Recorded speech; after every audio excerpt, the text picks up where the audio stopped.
es el café. Bienvenidos a un nuevo episodio de Un Café con Guillo. Esta vez es un episodio muy especial porque estoy acá tomándome un mate, ¿sí? Hoy no es café, porque estamos en Argentina. Estamos en Argentina, en Mar del Plata, en el Congreso Nacional de Psiquiatría de Argentina, y me acompaña a este nuevo capítulo una querida amiga de la Argentina, quien es psicóloga y se ha dedicado a trabajar el trastorno obsesivo compulsivo, entre otras muchas cosas. Ya se las va a decir ahorita, pero principalmente el tema del trastorno obsesivo compulsivo, que es de lo que vamos a hablar en el día de hoy. Bienvenida, mi querida amiga y colega. Muchas gracias, Guillo. Gracias por este mate con Guillo, por esta invitación y por hacer la versión local, la versión argentina. Así que bienvenido también a mi país. Estoy muy contenta de que estés acá. Y gracias por haberme aceptado esta invitación algo informal, porque sí. Bueno, sé que estamos en otra temática, pero no está de más aprovechar para hablar Obvio. de esto que nos interesa tanto y que nos apasiona, como el trastorno obsesivo compulsivo.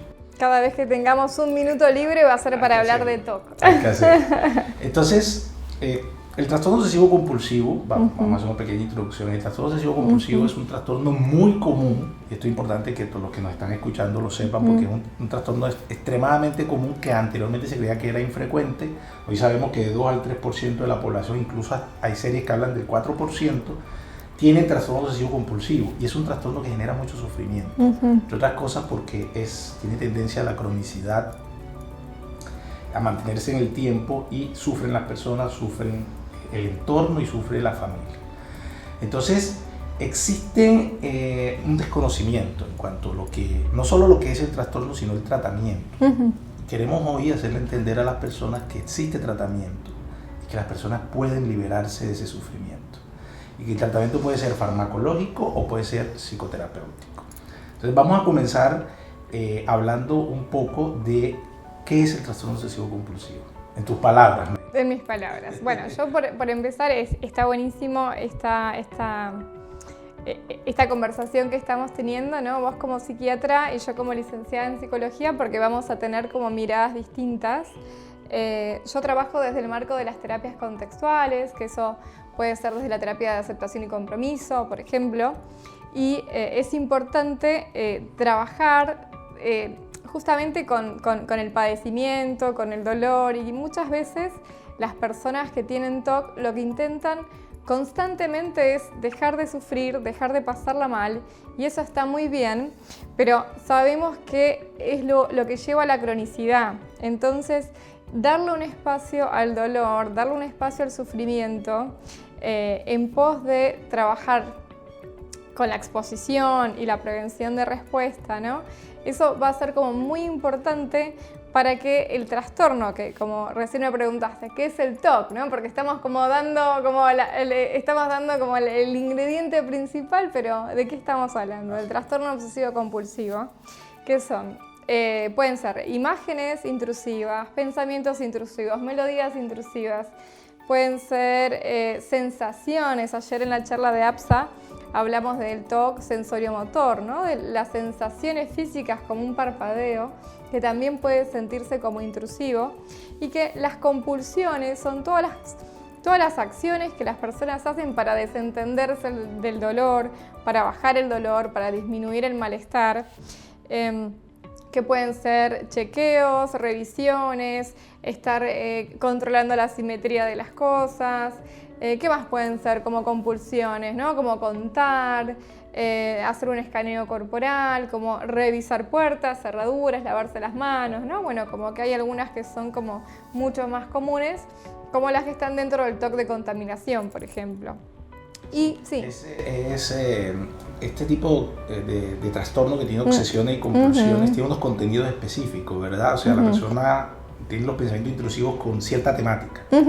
¿Cuáles son las más Sí, comunes que tú ves, entre otras cosas. Sí, en la clínica se ve mucho como las dimensiones que pueden ser de daño, con miedo, un miedo intrusivo, ¿no? Un miedo que se siente irracional, desproporcionado, a hacerle daño a alguien. Por ejemplo, personas que pueden estar manejando un auto y temen con un pensamiento intrusivo, una sensación intrusiva de quizá haber lastimado a alguien o haber chocado a alguien. Entonces pueden estar horas andando en auto en círculos, viendo si hay una ambulancia o si hay alguien pidiendo ayuda, como para corroborar de que no haya pasado nada malo, ¿no? Entonces pueden ser de daño, pueden ser temáticas religiosas, gente que tiene miedo de no ser un buen católico o de la religión que profesen, pero recordemos que el miedo es irracional, desmedido, genera mucho malestar. Entonces tenemos de religión, ayer hablamos también del TOC tabú, ¿no? De miedos, ideas intrusivas sobre la sexualidad, sobre hacerle daño a animales, sobre hacerle daño a niños. Entonces son personas que tienen muchos miedos de causar daño. Y ahora que menciona el TOC tabú, es importante que las personas entiendan de que los pacientes con TOC tienen a ocultar sus síntomas, porque ellos tienen mucha vergüenza, o les causa tanta angustia que no se atreven a decirle a las demás personas que están sintiendo estos síntomas, y más cuando es tabú. Claro. Se imagina una persona que tenga ideas sexuales, religiosas, de daño, que son como las principales. Que por lo general son terroríficas, donde es un asesino, donde hace cosas, blasfemias, herejías, en fin, y esto lleva a que la persona no quiera consultar o no quiera comentar. Entonces, mucha gente consulta muy tarde, o sea, no tarde en el sentido de que no se puede hacer nada, sino tarde de que ha sufrido mucho tiempo, claro, su vida se ha estancado por los síntomas. Entonces es importante que los que nos escuchen sepan que esto puede ser un trastorno y que deben buscar ayuda. Sí, aparte, como siguiendo lo que decís, es importante porque los adultos, por ejemplo, suelen tardar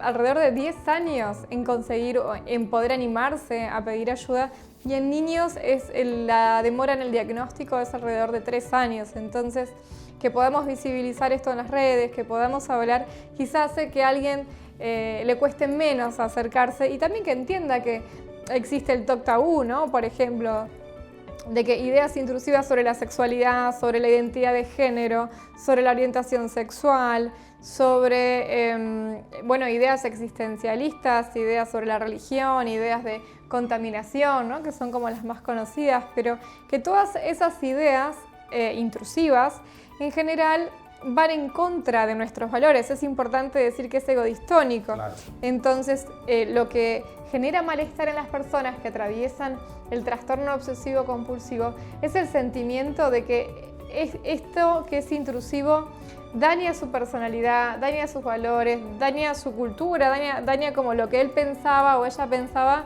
de ellos mismos antes de estar atravesado por el TOC. Y también, como dato importante, ¿no? Que hay etapas vitales donde ante las crisis o algunos momentos como que el TOC va a emerger como mucho más fuerte, ¿no? Como en la adolescencia, alrededor, no sé, en la maternidad, como hay algunas ventanas críticas, o cuando alguien atraviesa una crisis vital, exámenes también, ¿no? Como hay momentos donde la vulnerabilidad biológica del estrés puede acrecentar los síntomas. Entonces es importante también que la familia de cada uno de los allegados puedan estar atentos de si su persona querida está con mucho más sintomatología. Entonces quizá también puede acercar a pedir ayuda. Sí, puntos clave de lo que acabas de decir. Uno, que sí da en niños, de pronto las personas no lo saben y tienen algún hijo o familiar cercano menor de edad que tiene los síntomas y dice, no, pero esto no puede ser, porque claro, esto es solo de adultos, niños también. Es un punto. Otro punto es, lo que dijiste es muy importante, por más terrorífico que sea el pensamiento, la persona no quiere tener esos pensamientos, claro, o sea, va en contra de su voluntad el pensamiento, y por eso es parásito o intrusivo. Y lo importante es que nunca lo va a hacer, o sea, al contrario, tiene un temor desmedido de que pueda pasar algo así tan terrorífico, y por eso es que lo angustia y le genera ese sentimiento de malestar. ¿Qué es eso de la acomodación familiar? Que a ti te gusta ese tema bastante. Me gusta ese tema porque, bueno, justamente como hablábamos, a veces las personas con TOC, por miedo al estigma, por miedo al que dirá el profesional, por miedo al que dirá la sociedad, no revelan sus pensamientos intrusivos, sus miedos, sus ansiedades, pero por suerte las personas que están cerca quizás sí pueden notar que hay algo en la personalidad que cambia de la persona con TOC. No sé, si antes se lavaba las manos 20 segundos, quizá ahora está 10 minutos. Si antes disfrutaba salir con amigos, quizá ahora empieza a evitar. O si iba a todos los cumpleaños familiares, tal vez esa persona ahora no está yendo. Entonces, la mirada de alguien cercano es muy importante. Y la acomodación familiar es lo que sucede cuando la familia empieza a ritualizar con la persona con TOC. Vamos a clarificar esto. Siempre es con buena intención, siempre es desde un lugar prosocial, de ayudar, como te veo lavándote las manos porque, no sé, compré tal producto que quizás si esa persona tiene TOC con ideas de contaminación, por ahí si alguien trae algo de afuera, no sé, que no conoce y se empieza a lavar las manos, capaz que el familiar dice, no te preocupes, no compro más esto, volvemos, no sé, a las marcas conocidas, ¿no? Entonces la familia empieza a cambiar de marcas, a comprar otras cosas. Si esta persona se pone mal, por ejemplo, he tenido pacientes que tenían miedo, no querían comer vegetales, porque los vegetales podrían tener agrotóxicos porque están en la tierra. Los pesticidas. Entonces la familia dejó de comprar verduras. Eso es acomodación familiar. Eso es acomodación familiar. Entonces, cuando la familia deja de hacer cosas que son normales y adaptativas para que su ser querido no se ponga mal, en este caso por no tener algo que su pensamiento irracional, intrusivo le dice que eso podría ser un contaminante, un tomate, entonces las personas dejan de seguir sus rutinas naturales y empiezan a hacer todo lo que el TOC le dice a la persona con... O sea, el pensamiento intrusivo le dice a la persona con TOC que debería ser, y al fin de cuentas uno entra a una casa y es como si todos tuviesen TOC, ¿no? Como que las reglas... Todo el mundo se ha acomodado, como dice la palabra, exacto, a que ayudar a la otra. Uh-huh. Ahora, por más que por buena intención, ¿qué pasa? ¿Por qué no es bueno la acomodación? Bueno, no es bueno por empezar porque genera un mal pronóstico en la persona que tiene TOC. Porque si yo tengo TOC y vos te empezás a hacer los mismos rituales, ya somos dos personas que vamos a estar como haciendo rituales por delegación. Los que no hago yo los haces vos para ayudarme a mí. O sea, empeora el cuadro. Empeora el cuadro. Entonces, empeora el cuadro, hace que sea peor mi deterioro, hace que no haya aprendizaje y sobre todo, si la persona llega a ir a terapia, interfiere con el tratamiento, porque la terapia de exposición y prevención de respuesta lo que va a hacer de una forma compasiva, gradual y acorde al insight que tenga el paciente que va a atenderse, va a ser exponerse lentamente a esos miedos que tiene la persona de una forma totalmente ética, cuidada y consensuada.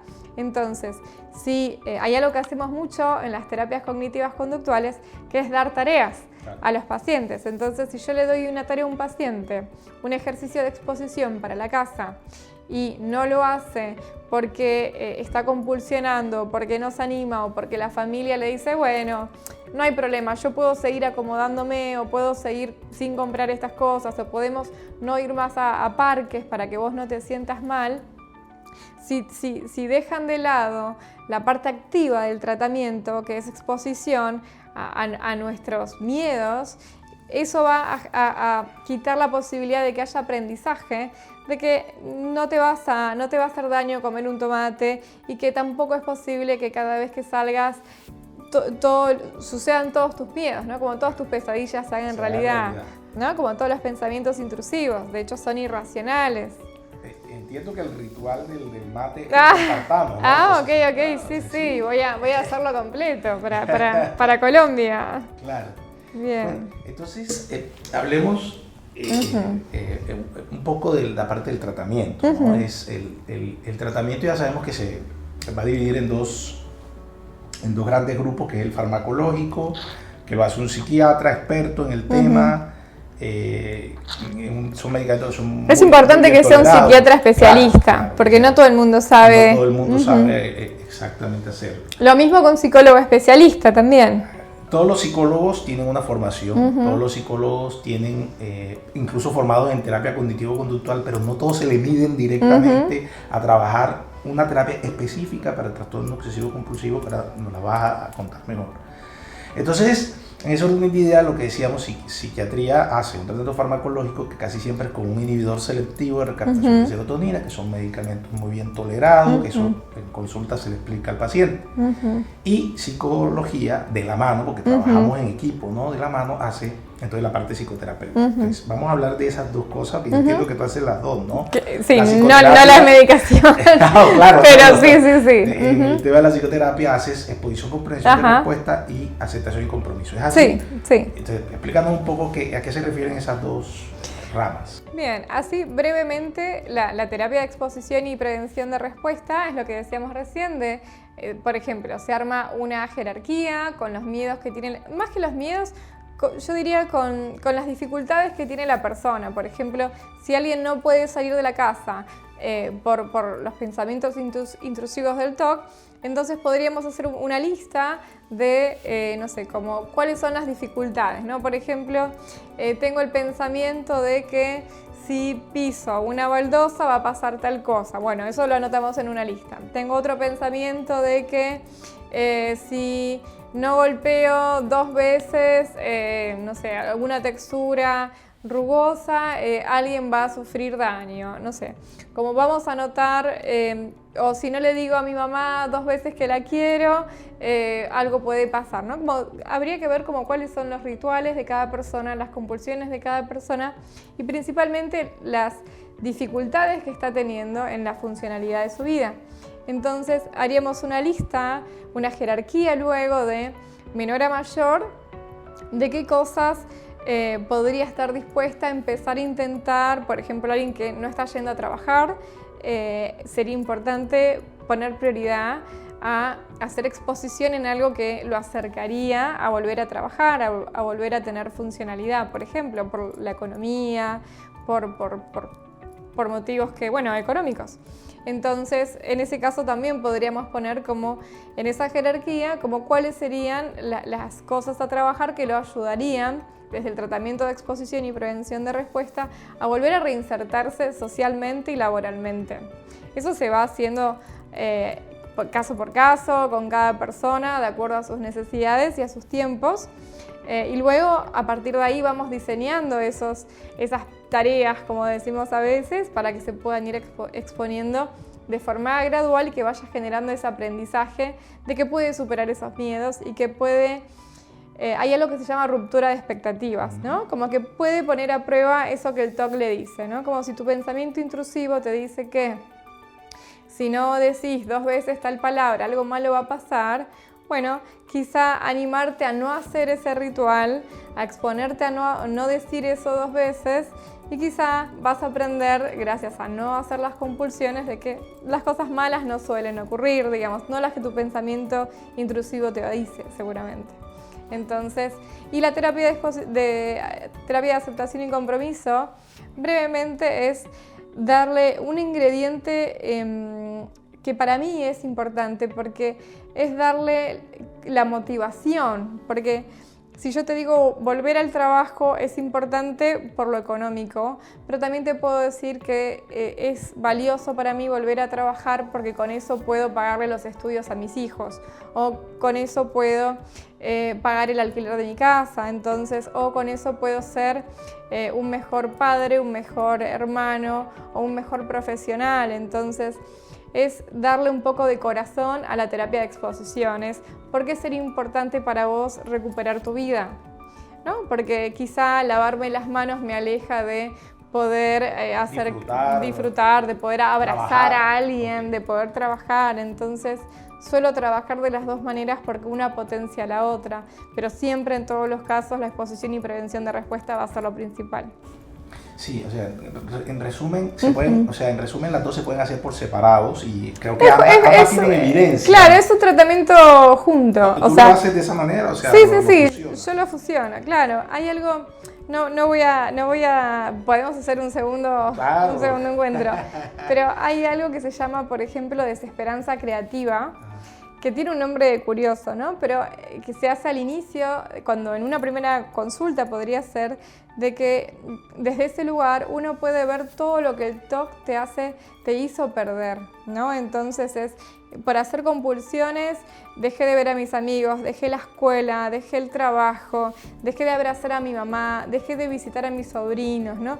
Esa desesperanza creativa es justamente desesperanzar al TOC, no a la persona. Es como, fíjate cómo todo lo que estás haciendo te aleja de tener una vida plena. Entonces, cuando uno pone en una hoja en blanco todo lo que está perdiendo, vital, de vida, en relación al TOC, para hacerle caso al TOC, ahí recién ahí decís, ok, como podés ver que tiene sentido hacer exposición y prevención de respuesta. Entonces yo las uso como complemento, ¿no? Como una motivación. Exacto, como que uno puede ver desde la aceptación y compromiso que, por empezar, es comprometerte con una vida valiosa y para hacer exposición tenés que comprometerte con una vida valiosa, tenés que querer una vida valiosa, querés recuperar. La expectativa de que vienen cosas buenas y dejas de hacer los rituales. Entonces, es claro, no es una cosa y después la otra, es todo un marco para trabajar. Y gran parte de lo que hicimos hoy o de lo que queremos hacer hoy en esta charla tan amena es darle esperanza a las personas. Seguro yo sé que que hay muchas personas que están escuchándonos, que están desesperanzadas porque piensan que ya no van a poder estar bien, que esto no tiene solución. Sí la hay. Y estas terapias son muy eficaces, o sea, dan muy buenos resultados, lo hemos visto en la práctica, pacientes que hemos tenido en común, pacientes que hemos tenido con toda la Asociación Latinoamericana de Trastorno Obsesivo Compulsivo. Hay mucha gente que se está recuperando. ¿Qué mensaje le quieres enviar tú a los que nos están escuchando en cuanto a esto que acabo de decir?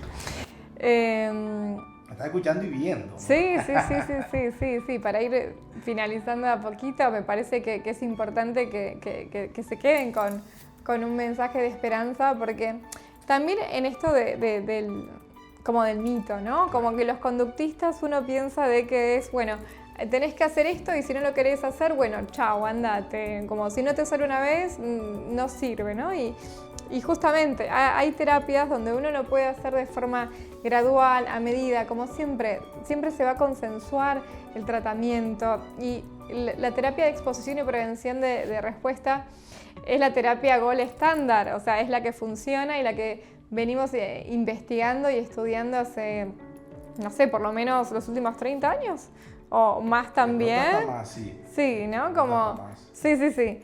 Entonces es como, pero quiero decir como investigación activa, entonces es como, es muy eficaz y es importante hacer la medida, así que sí, hay un montón de gente que recupera su vida, hay un montón de gente que recupera quién era antes, porque a veces es como extraño quién era antes yo de estar atravesada por estos pensamientos, entonces es importante saber que se puede, pero también es importante saber que hay que dedicarle tiempo al tratamiento.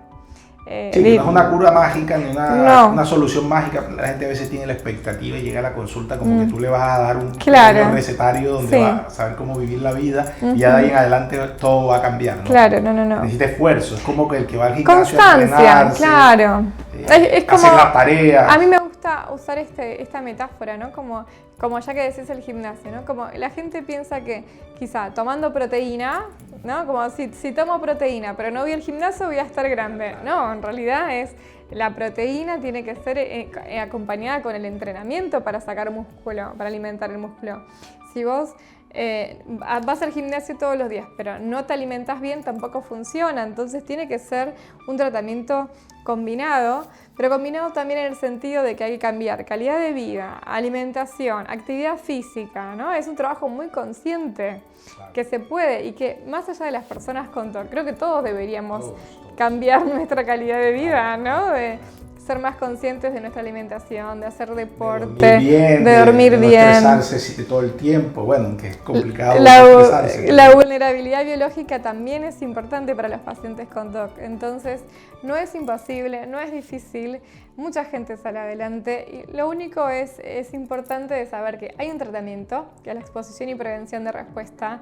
Si alguien me dice como, bueno, ¿por dónde empiezo? Por buscar un terapeuta que sea especialista en exposición y prevención de respuesta que hagan ejercicios conductuales, experienciales, que puedan acercarse y hacer diseños de tareas donde puedan acercarse a eso que están temiendo por el TOC y que seguramente van a poder salir adelante, seguramente. Bueno, mi querida licenciada Amelie, muchas gracias por haber aceptado esta entrevista en su agenda ocupada.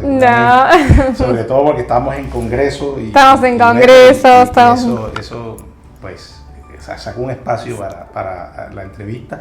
Entonces, siempre hay tiempo para los amigos. Sí, pero hombre, gracias y quedamos pendientes de un segundo episodio. Por supuesto. Creo que hay mucho que hablar. Por supuesto. De todas maneras, yo aquí me quedo tomando mi mate con mi querida amiga y la licenciada Melissa. Y nos vemos en un próximo episodio, aquí haciendo una empalme transcultural entre el café y el mate. Nos vemos en un próximo episodio. Gracias.